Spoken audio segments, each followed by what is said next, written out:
Los convenios de Ginebra establecen normas para proteger en conflictos armados a la población civil, los prisioneros, los combatientes, los heridos y los socorros. Le conflit en Colombie dure depuis maintenant 50 ans. Beaucoup de groupes s'y affrontent, que ce soit les groupes armés dites guérilla, l'armée, mais également des bandes criminelles qui finalement essayent d'avoir raison les uns sur les autres. En 2013, un grupo armado oficializa su respeto de la población civil y el personal humanitario durante los periodos de paro armado. Como delegado del CICR, Abraham Doblado condujo las negociaciones con el grupo armado.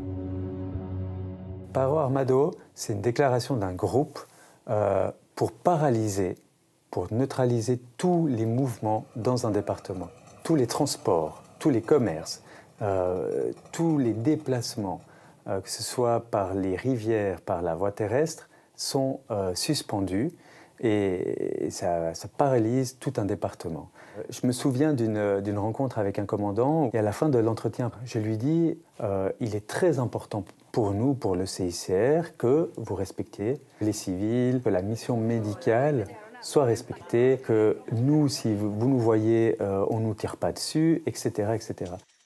Les conventions de Genève contiennent également des règles sur l'assistance humanitaire. Formellement, un belligérant ne doit simplement pas arbitrairement refuser son consentement à une assistance humanitaire si la population civile locale est dans le besoin.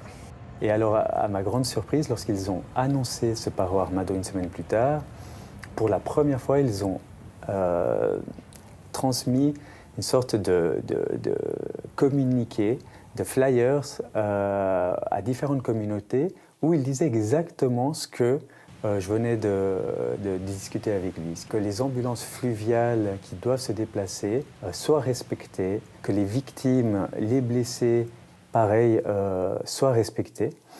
Ce que recommande finalement le droit international humanitaire, ce qui était pour moi une belle surprise. Le CICR a un rôle très particulier en droit international humanitaire.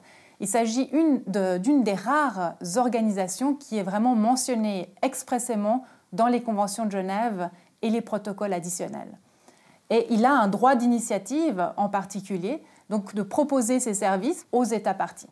Il est très important que nous, délégués, trouvions les arguments pour convaincre constamment les groupes armés de la nécessité et du devoir et de l'intérêt de respecter le droit international humanitaire.